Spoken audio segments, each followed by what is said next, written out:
Hello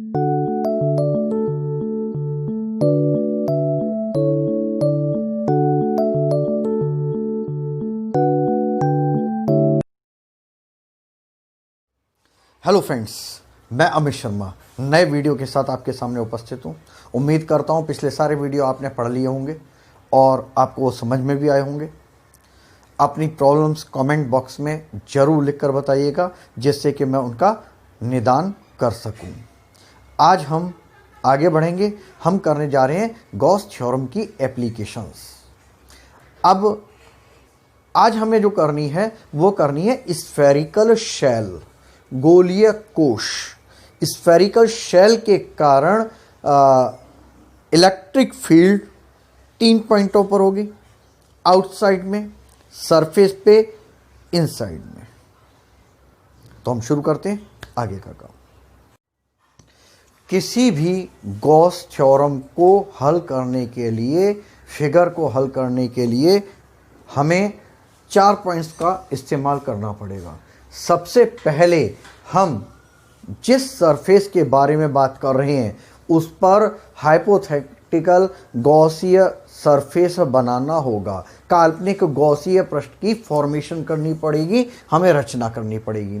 दूसरी बात होगी, हमें इलेक्ट्रिक फ्लक्स के फार्मूले से फ्लक्स निकालना पड़ेगा। Phi equal to integration of vector E dot vector d s. Gauss theorem का इस्तेमाल करना पड़ेगा थर्ड टाइम में। Phi equal to 1 upon epsilon naught गुणा परिबद्ध आवेश, मतलब बाउंडेड चार्ज, सही है नहीं। और उसके बाद इन दोनों को इक्वलेंट करना पड़ेगा। Vector E dot vector d s equal to 1 upon epsilon naught गुणा बाउंडेड चार्ज। इस तरीके से हमें इलेक्ट्रिक फील्ड मिलेगा। हमें ये 4 पॉइंटों पे काम करना जरूरी है, इस बात का आपको ध्यान रखना होगा।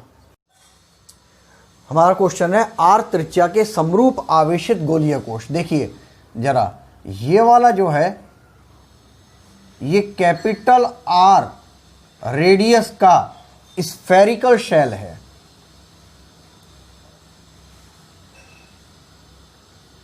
स्फेरिकल शेल, स्फेरिकल शेल अंदर से खोखला होता है।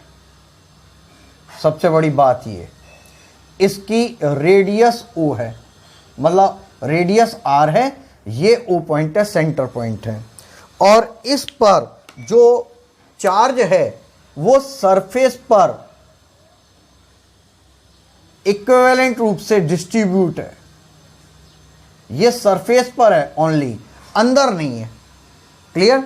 अब हम क्या करते हैं, हमारा पहला काम क्या होता है, पहला काम होता है गॉसीय पृष्ठ की रचना। गॉसीय पृष्ठ की फॉर्मेशन करनी है, मतलब रचना करनी है। तो हम क्या करते हैं कि ओ को सेंटर मानकर हम यहां पर ये पी तक की दूरी लेते हैं, ये स्मॉल आर डिस्टेंस ली और इसको ओ को सेंटर मानकर एक ये स्फीयर, स्मॉल आर रेडियस का स्फीयर खींचा। क्लियर। ये पी पॉइंट है। इस पी पॉइंट पर हम क्या करते हैं, यहां पर एक सब्सटेंसेस लेते हैं, ये एरिया लिया। क्लियर। अब जब ये डी एस एरिया है तो इस एरिया का क्या होगा, वेक्टर, एरिया वेक्टर, ये हो गया वेक्टर डीएस। क्लियर। अब जरा देखिएगा, यहां पर क्या है, पॉजिटिव चार्ज है, इसे पॉइंटेड माना जाता है। जब पॉइंटेड मानेंगे तो यहां पर इलेक्ट्रिक फील्ड होगा, वो किधर से किधर आ जाएगा, सेंटर टू इंफिनिटी जाएगा। क्लियर। आप ये समझिए, एक तरीके से ये एक स्फीयर है। क्लियर। ये अंदर से पूरी तरह से खोखला है, देखिए ये ऐसे पिचक जाता है, अंदर से खोखला, ठीक है ना।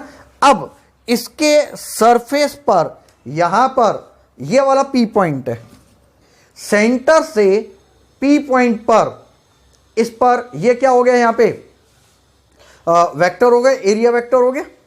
एरिया वेक्टर इस तरीके का है, ये एरिया वेक्टर है और इस सतह पर यहां पर पॉजिटिवली चार्ज है, ये पॉजिटिव चार्ज है सरफेस पर, यहां पर इस तरीके से चार्ज है जो सरफेस पर है पूरे राउंड पे। क्लियर? अब इसके कारण यहां पर इस चार्ज को क्या मान लिया, पॉइंट आउट कर दिया, बिंदुवत मान लिया। बिंदुवत मानने के कारण यहां पर इसका इलेक्ट्रिक फील्ड, ये वेक्टर है, सही है नहीं, एरिया वेक्टर, और ये इलेक्ट्रिक फील्ड का एरिया हो गया, दोनों एक साइड में हो जाएंगे। तो दोनों एक साइड में होने के कारण यहां पर थीटा इक्वल टू क्या हो जाएगा, 0, दोनों पैरेलल हैं। तो ये हमने यहां पे फॉर्मेशन की गॉसियस सरफेस की, और यहां पर ये पी पॉइंट जो लिया है हमने आउटर लिया है, मतलब ये हम कब कौन सा पार्ट कर रहे हैं, पहला पार्ट है।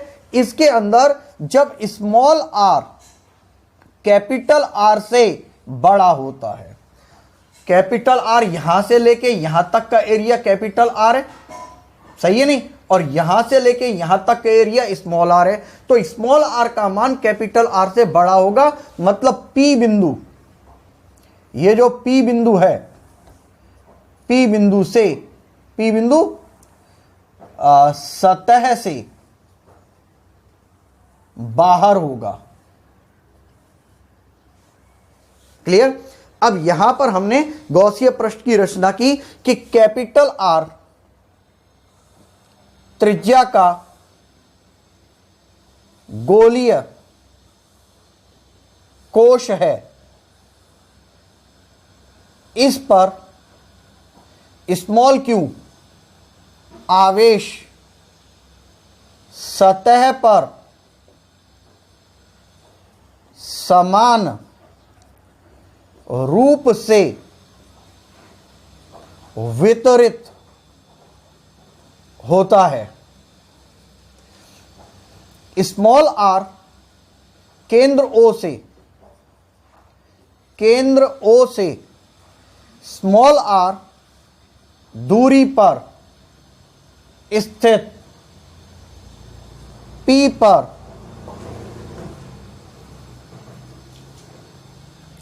अल्पांश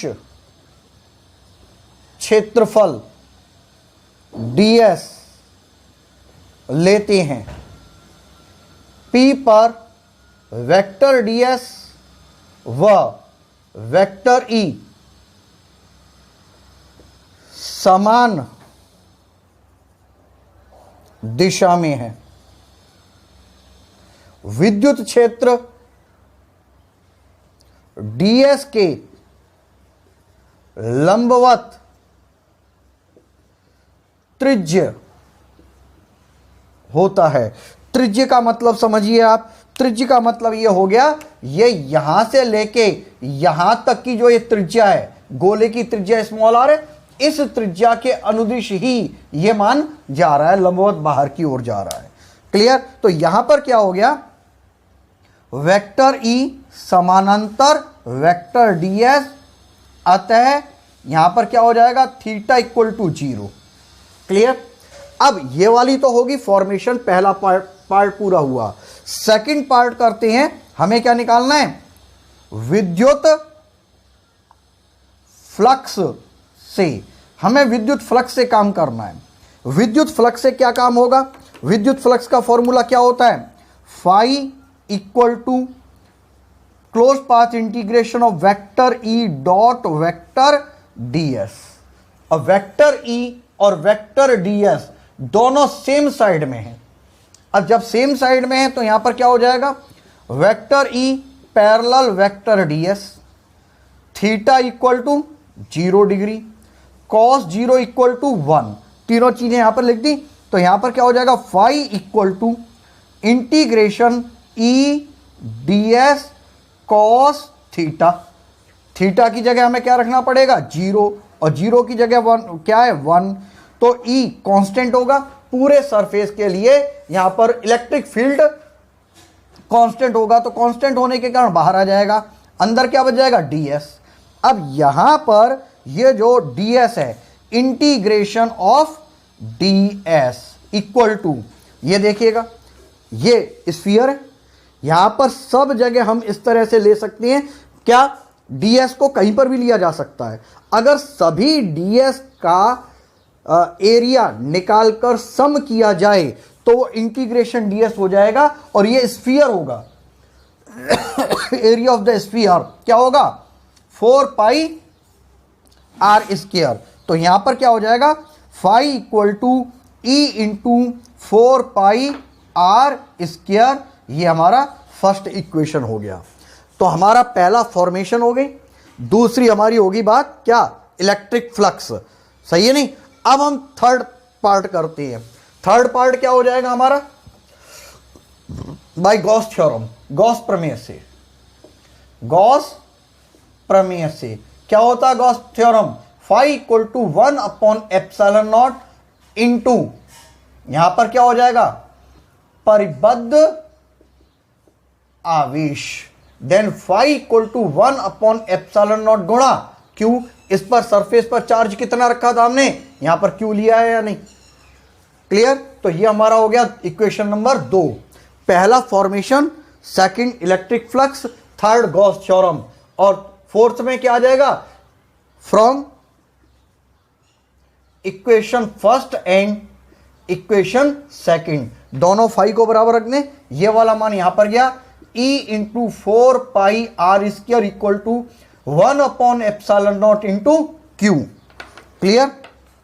तो अब हमारे पास क्या आ जाएगा E यहां पर आ गया बराबर 1 अपॉन ये 4 पाई है इसके साथ गया 4 pi epsilon naught into q upon R square. अगर हम यहां पर वेक्टर फॉर्म लें E की तो 1 upon 4 pi epsilon naught q upon R square into R cap. तो इस तरीके से अगर हम देखें तो ये जो इलेक्ट्रिक फील्ड है ये 1 अपॉन 4 पाई एप्सिलॉन नॉट क्या हो गया कांस्टेंट और क्यू भी क्या हो गया कांस्टेंट। तो E समानुपाती 1 upon R square, E proportional 1 upon R square. तो इस हिसाब से अगर हम यहां पर स्मॉल r और E में एक ग्राफ खींचें तो ये वाला ग्राफ पहुंचता है और ये ग्राफ कहलाता है अति परवलयाकार ग्राफ कहलाता है। ठीक है नहीं। हमारा यहां पर अति परवलयाकार मतलब हाइपरबोलिक प्राप्त होता है। क्लियर। ये हमारा कहां पर था सरफेस के आउटसाइड में स्थित किसी P बिंदु पर इलेक्ट्रिक फील्ड निकालना। ये हमारा फॉर्मूला प्राप्त हुआ था। ये वेक्टर फॉर्मूला है और अगर हम इसे 1 अपॉन 4 पाई एप्सिलॉन नॉट को k कर दें तो ये k q upon R square मिल जाता है। अब सेकंड पार्ट हमारा होता है जब small r equal to capital R के होगा, मतलब P बिंदु पृष्ठ पर स्थित है। पृष्ठ पर स्थित होने का मतलब समझिएगा, आपका ये वाला कैपिटल R त्रिज्या का स्फीयर है। अब P बिंदु आपका यहीं पर स्थित है, ये वाला P बिंदु। इसके चारों ओर ये सरफेस पर पॉजिटिवली चार्ज है। ठीक है नहीं। तो अब हमारा ये जो गॉसियन सरफेस होगा वो भी आपका कहां आएगा, यहीं पर तो आएगा, सरफेस पर ही होगा। मतलब इस कैपिटल R और स्मॉल r दोनों क्या हो गया सेम हो गया। यहां पर small r equal to capital R हो जाएंगे और यहां पर इलेक्ट्रिक फील्ड वेक्टर E और वेक्टर ds दोनों पैरेलल होंगे, मतलब थीटा इक्वल टू 0 हो जाएगा। सही है। अगर हम इसे प्रूव करना चाहें तो पूरा का पूरा इसी तरीके से जाएगा। तो इसके लिए हम क्या करते हैं, हमने यहां पर इक्वेशन 1 ले लिया, अपनी सरलता के लिए दोबारा नहीं करना पड़े। इक्वेशन 1 में small r equal to capital R रखने पर यहां पर मान रख देंगे तो क्या मान आएगा आपका E equal to 1 upon 4 pi epsilon naught Q upon small r square था, यहां पर क्या आ जाएगा कैपिटल R स्क्वायर, मतलब E equal to k q upon capital R square, यही मान प्राप्त हो जाएगा। ये इक्वेशन नंबर सेकंड आ गई। थर्ड में क्या हो जाएगा, तीसरा केस। तीसरे केस के अंदर ये तो पहले आउटसाइड में था, फिर सरफेस पे आ गया। थर्ड साइड में जब यह कैपिटल आर त्रिज्या, ठीक है नहीं, अब हम क्या लेते हैं, small R less than capital R. कहने का मतलब यह हो गया कि आपका स्मॉल आर, ये पी बिंदु अंदर स्थित है। क्या है, पी बिंदु गोलीय कोश के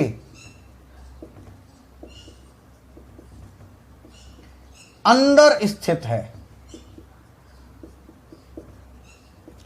अंदर स्थित होगा तो क्या होगा, यहां पर स्थित है तो ये स्मॉल आर ये वाला हो गया। अब कैपिटल आर और स्मॉल आर के बीच में अंतर देखो, यहां से यहां तक ये कैपिटल आर है और ये यहां से यहां तक स्मॉल आर है। हम क्या करते हैं, गॉसियन सरफेस लेते हैं। गॉसियन सरफेस आपका ये वाला प्राप्त होता है, क्योंकि कोश अंदर से खोखला है, शैल है, अतः कोश के अंदर Q बराबर 0 होगा। अंदर आवेश होगा ही नहीं, और जब आवेश नहीं होगा तो यहां पर जो हमारा फॉर्मूला है, integration of vector E dot vector ds equal to 1/ε0, यहां पर क्या होता है, परिबद्ध आवेश होता है या नहीं। ये जो परिबद्ध आवेश है इसका मान क्या हो जाएगा, परिबद्ध आवेश Q का मान क्या हो गया, 0। तो यहां पर क्या हो जाएगा, integration of vector E dot vector ds equal to 1/ε0 गुणा 0, then integration of vector E dot vector ds equal to 0।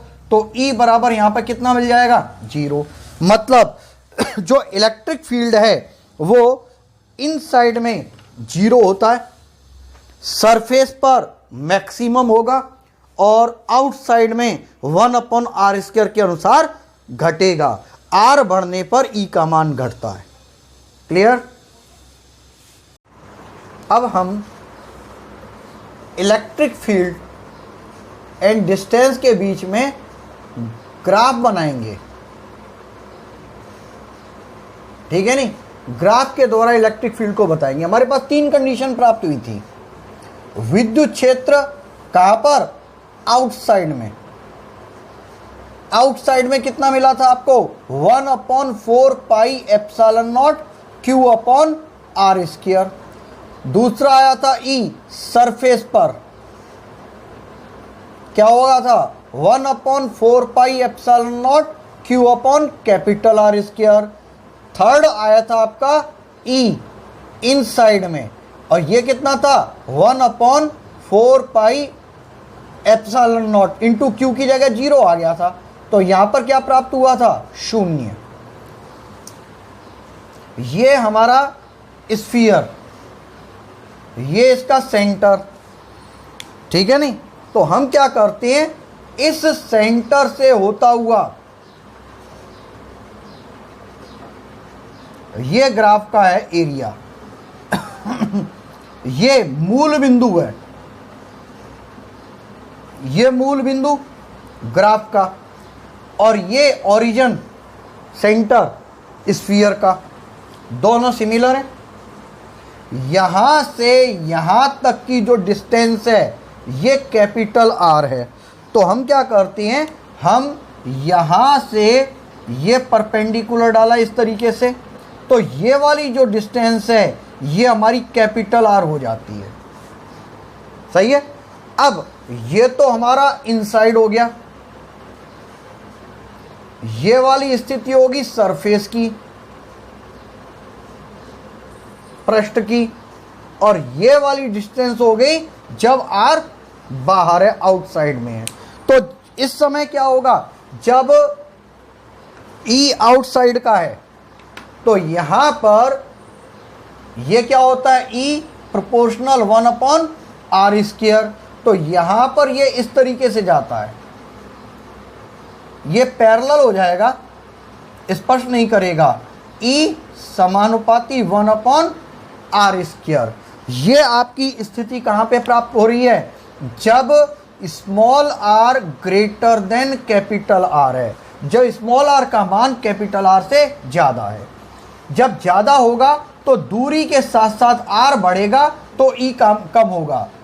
E बढ़ने, सॉरी उल्टा लग गया, R बढ़ने पर E कम होता है, सही है नहीं। अब इसका उल्टा करें, जैसे जैसे R कम होगा वैसे वैसे E का मान बढ़ेगा। अब बात ये आ जाती है, E कौन सा है, ये वाला x है, ये विद्युत क्षेत्र E का है, और ये डिस्टेंस का x है। तो जैसे जैसे R कम होगा वैसे वैसे E का मान बढ़ता चला जाएगा। और यहाँ पर कैपिटल R की स्थिति में क्या होगा, मैक्सिमम होगा, और इससे अंदर इनसाइड में इलेक्ट्रिक फील्ड कितना हो जाएगा, 0। सही है। सेम प्रोसेस के अंदर हम इस साइड में बनाते हैं, दोनों साइड स्फीयर पूरा है ना, ये इस साइड का है और बिल्कुल सेम इस साइड में बन जाता है। ये कैपिटल R है, यहां से ये आ गया E समानुपाती 1/r², और इनसाइड में E बराबर क्या हो जाएगा, 0। और जो चार्ज होगा वो कहां पे होता है, सरफेस पर इकट्ठा होता है, यहां पे। ये इसका ग्राफीय निरूपण हो जाता है। किसी चालक को आवेश देने पर, चालक वे पदार्थ जिनमें मुक्त इलेक्ट्रॉन पाए जाते हैं। मुक्त इलेक्ट्रॉन क्या होंगे, वे इलेक्ट्रॉन जो अपने नाभिक से अलग होकर अलग हो जाते हैं, ये मुक्त इलेक्ट्रॉन कहलाएंगे। और ये बचा हुआ परमाणु धन आवेशित कहलाएगा। ये परिमाण में समान और विपरीत होने के कारण इनका टोटल चार्ज क्या हो जाएगा, 0 हो जाता है। सही है। अब ऐसे चालक को जब हम बाहर से चार्ज देते हैं तो वो इसके सरफेस पर समान रूप से वितरित हो जाता है और अंदर इलेक्ट्रिक फील्ड 0 होता है। ये हमारा क्वेश्चन है। किसी चालक को आवेश देने पर वह उसके पृष्ठ पर समान रूप से वितरित होता है। चालक को हमने आवेश दिया, वो इसके सतह पर समान रूप से वितरित हो गया और इसके अंदर विद्युत क्षेत्र का मान 0 हो जाता है। कारण सहित स्पष्ट करना है कि ऐसा क्यों होता है। अब आप एक बात समझिए, ये हमारा स्फीयर है, ठीक है ना, आवेशित चालक गोला है, चालक है। चालक का मतलब इसके अंदर पहले से ये प्लस भी मौजूद है और इलेक्ट्रॉन भी मौजूद है। टोटल चार्ज समेशन Q 0 है, ठीक है नहीं। अब जरा देखिए हमने क्या किया, यहां से हमने एक आवेश दिया Q, मान लिया हमने इसे 1 कूलाम आवेश दिया और ये क्या हो रहा है, 0.1 कूलाम की तरह जा रहा है अंदर। सही है। पहला पार्ट, दूसरा पार्ट, तीसरा पार्ट, चौथा पार्ट, पांचवा पार्ट, इस तरीके से जा रहा है। और अब हमारा अंदर यहाँ पे +0.1 आ गया अंदर, 0.1। क्लियर। जब अगला +0.1 आएगा तो इन दोनों के बीच में क्या होगा, प्रतिकर्षण होगा। मतलब समान आवेश प्रतिकर्षित होते हैं और अधिकतम दूरी पर विस्थापित होना चाहते हैं, न्यूनतम स्थितिज ऊर्जा ग्रहण करना चाहते हैं, न्यूनतम स्थितिज ऊर्जा ग्रहण करना चाहते हैं। अब ये स्थिति कहाँ पे प्राप्त होती है? अब जैसे ही इनके बीच में प्रतिकर्षण बल लगेगा, ये यहाँ पर और ये वाला यहाँ पर पहुँच जाएगा। तो इस तरीके से मैक्सिमम डिस्टेंस कहाँ पर आएगी? सतह पर आएगी। जितना भी चार्ज आएगा वो अंदर रुक ही नहीं पाएगा, क्योंकि प्रतिकर्षण बल के कारण वो अधिकतम दूरी पर पहुंचेगा और अधिकतम दूरी सतह पर स्थित होती है। मतलब दिया गया संपूर्ण आवेश, इस कारण से क्या हो जाएगा? दिया गया संपूर्ण आवेश चालक गोले की सतह पर समान रूप से वितरित होता है, जबकि अंदर विद्युत क्षेत्र शून्य होता है। यह अवस्था प्राप्त होती है, पहली कंडीशन है समझने के लिए। अब हम दूसरी बात पर आ जाते हैं। अब हम दूसरी बात पे हैं। दूसरी बात क्या है? दूसरी बात यह है कि जब किसी गोले को हमने आवेश दिया, ये आवेश क्यों दिया? क्लियर है? जैसे ही पहला भाग इसके अंदर आया, इसके अंदर क्या हो गया? क्षणिक विद्युत क्षेत्र उत्पन्न होता है।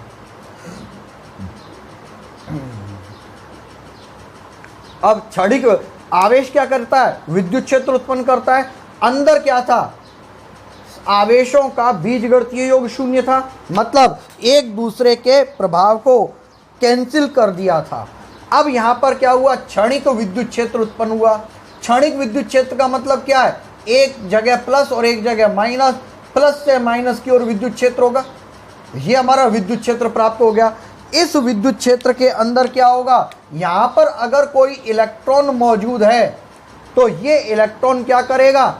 माइनस से प्लस की ओर गतिमान हो जाएगा। प्लस को हमेशा क्या कहते हैं? उच्च विभव कहते हैं, और माइनस को क्या कहते हैं? निम्न विभव कहते हैं। जब हम पोटेंशियल यानी कि विभव पढ़ेंगे तो ये पूरी तरह से क्लियर करेंगे कि ये उच्च क्या है और निम्न क्या है। यहाँ पर आपको एक बात समझनी है कि जो इलेक्ट्रॉन होते हैं वो उच्च विभव से निम्न विभव की ओर गतिमान हो जाते हैं। अब यहाँ पर गति में देखिएगा, जैसे ही इलेक्ट्रॉन गति करता है इसकी ये जगह खाली हो जाती है। जैसी ये जगह खाली होती है दूसरा इलेक्ट्रॉन इसको भरने के लिए आ जाता है। यहाँ पर जगह खाली होती है, अगला इलेक्ट्रॉन इधर आ जाएगा। इस तरीके से इलेक्ट्रॉन गोले के अंदर गति करने लगते हैं। अब इलेक्ट्रॉन गतिमान हो जाते हैं, गतिमान होते हैं, और चालक के अंदर विद्युत क्षेत्र चालक के अंदर प्रतिरोध शून्य होता है। मतलब गति करते हुए इलेक्ट्रॉन को रोकने की कोई व्यवस्था नहीं होती। जब इलेक्ट्रॉन रुकेंगे नहीं तो इलेक्ट्रॉन अनंत काल तक गति करेंगे, और गति करते हैं तो क्या होती है? इलेक्ट्रॉन गति करते हैं तो विद्युत धारा प्रवाहित होती है, यानी अनंत काल तक गति करते हुए अविरत ऊर्जा प्रदान करेंगे। अनंत काल तक लगातार ऊर्जा प्रदान करते रहेंगे। अगर ऐसा होता है तो ये हमारे मूलभूत सिद्धांतों के विपरीत है। मूलभूत सिद्धांतों के विपरीत है। प्रैक्टिकल रूप से और थ्योरेटिकल रूप से क्या है कि कभी भी इस तरह का उपकरण बनाया नहीं गया है कि लगातार ऊर्जा मिलती रहे और उसकी कोई हानि नहीं हो, ऐसा कभी हो नहीं सकता। तो इस तरीके से ये हमारे मूलभूत सिद्धांतों के विपरीत हो जाएगा। मूलभूत सिद्धांतों के विपरीत हो जाएगा तो ऐसा नहीं हो सकता। जब ऐसा नहीं हो सकता तो दिया गया संपूर्ण आवेश कहां पर होगा? सतह पर जाएगा, अंदर जाएगा ही नहीं। ठीक है नहीं, हम आवेश दे रहे हैं, हमने माना यदि आवेश अंदर जाता है तो क्या होगा? अंदर जाएगा तो क्षणिक विद्युत क्षेत्र उत्पन्न करेगा। क्षणिक विद्युत क्षेत्र होने के कारण क्या होगा? इलेक्ट्रॉन अपनी जगह से हट जाएंगे। जैसे ही हटेंगे तो दूसरा इलेक्ट्रॉन उसकी जगह पर पहुंचेगा और पहले खाली जगह पर अगला इलेक्ट्रॉन आ जाएगा। इस तरीके से इलेक्ट्रॉन लगातार गतिमान हो जाएंगे। जब इलेक्ट्रॉन गति करेंगे तो धारा प्रवाहित होगी, मतलब ऊर्जा लगातार मिलेगी। चालक के अंदर प्रतिरोध शून्य होता है, मतलब इलेक्ट्रॉनों को रोकने की कोई व्यवस्था नहीं है, अर्थात इलेक्ट्रॉन अनंत काल तक गति करते हुए लगातार ऊर्जा प्रदान करते रहेंगे। और ऐसा कभी हो नहीं सकता। नहीं हो सकता तो क्या होगा? दिया गया आवेश कभी भी चालक के अंदर नहीं जाएगा। कहां जाएगा? सतह पर आ जाएगा। दिया गया आवेश इस प्रकार से वितरित होता है कि वह सतह पर ही वितरित हो जाए, चालक के अंदर विद्युत क्षेत्र शून्य रहे। इस तरीके से इसका डिवाइडेशन होता है। क्लियर? अब तीसरी बात आ जाइए। तीसरी बात के अंदर क्या है कि यहां पर हमने एक बात तो बता दी, चालक कहां पर है? सतह पर है। ठीक है नहीं? अब सतह पर होते हुए क्या होता है? यहां पर विद्युत क्षेत्र सतह के लंबवत बाहर की ओर ही होता है। सदैव ये किधर आएगा? सतह के लंबवत बाहर की ओर। अब आप कहोगे अगर नहीं हुआ तो क्या होगा? नहीं होगा तो ज़्यादा फर्क नहीं पड़ेगा। इसके अंदर इलेक्ट्रिक फील्ड के दो घटक बन जाएंगे। एक तो ये EX हो जाएगा और एक ये हो जाएगा EY। एक तो समानांतर होगा और एक लंबवत होगा। इनमें से एक घटक क्या करेगा? इलेक्ट्रॉन को गतिमान कर देगा। गतिमान करते हुए ये प्रोसेस वापस शुरू हो जाएगा। ये हो नहीं सकता, इलेक्ट्रॉन कभी गति नहीं कर सकते। सही है नहीं? तो इसका मतलब क्या हुआ? विद्युत क्षेत्र सदैव कैसा होता है? सदैव पृष्ठ के लंबवत बाहर की ओर होता है। यह किसके लिए लंबवत बाहर की ओर होता है? यह पॉजिटिव के लिए। नेगेटिव के लिए क्या हो जाएगा? ऋणावेश के लिए लंबवत अंदर की ओर। क्लियर? तो इस तरीके से हमारे तीन प्रक्रिया पूरी हो जाती है, जिससे बताया जाता है कि विद्युत क्षेत्र अंदर शून्य रहता है, सतह पर समान रूप से वितरित होता है। तो हमने अभी क्या बात की कि तीन केस बताए आपको। पहला केस, जब चार्ज दिया जाता है तो चार्ज देने पर परस्पर प्रत्येक अल्पांश एक दूसरे को प्रतिकर्षित करते हुए अधिकतम दूरी पर विस्थापित होने का प्रयास करता है और न्यूनतम स्थिति ऊर्जा को ग्रहण करना चाहता है। यह स्थिति इसकी सतह पर स्थित होती है, अतः संपूर्ण आवेश सतह पर समान रूप से वितरित हो जाता है, जबकि अंदर विद्युत क्षेत्र का मान शून्य रहता है। दूसरे केस में हमने बताया कि जब आवेश दिया जाता है तो चालक का दिया गया आवेश चालक के अंदर जाके क्षणिक विद्युत क्षेत्र उत्पन्न करेगा। क्षणिक विद्युत क्षेत्र उत्पन्न होने पर इलेक्ट्रॉन अपना स्थान छोड़ देंगे और इलेक्ट्रॉन गतिमान हो जाएंगे। जब इलेक्ट्रॉन गतिमान हो जाएंगे तो चालक के अंदर प्रतिरोध का मान शून्य होता है, जिसके कारण इलेक्ट्रॉन कभी गतिमान इलेक्ट्रॉन रुकेंगे नहीं। तो ये अनंत काल तक गति करते हुए अविरत ऊर्जा प्रदान करेंगे, जो हमारे मूलभूत सिद्धांतों के विपरीत है। अतः दिया गया संपूर्ण आवेश चालक की सतह पर इस प्रकार से वितरित होता है कि चालक के अंदर विद्युत क्षेत्र का मान शून्य रहे। तीसरी अवस्था, जो आवेश है वो सदैव पृष्ठ के लंबवत होता है। हमने प्लस आवेश लिया है तो ये चालक की सतह पर लंबवत बाहर की ओर होगा। अगर ऐसा नहीं हो तो क्या होगा? विद्युत क्षेत्र के दो घटक मिल जाएंगे, दोनों घटकों में से एक घटक इलेक्ट्रॉन पर बल प्रदान करेगा जिससे कि इलेक्ट्रॉन गति कर जाएंगे, और जब इलेक्ट्रॉन गति कर जाएंगे तो ये व्यवस्था पूरी हो जाएगी, जो हो नहीं सकता। जब होएगा नहीं तो क्या होगा, यहां पर विद्युत क्षेत्र सदैव पृष्ठ के लंबवत बाहर की ओर होंगे, इस प्रकार से कि उसके घटक बने ही नहीं। क्लियर? धनावेश के लिए लंबवत बाहर की ओर, ऋणावेश के लिए लंबवत अंदर की ओर। तो इस तरीके से ये वाला हमारा टॉपिक पूरा हुआ, जहां तक आपको समझ में आया होगा। नेक्स्ट वीडियो में मिलेंगे हम। धन्यवाद।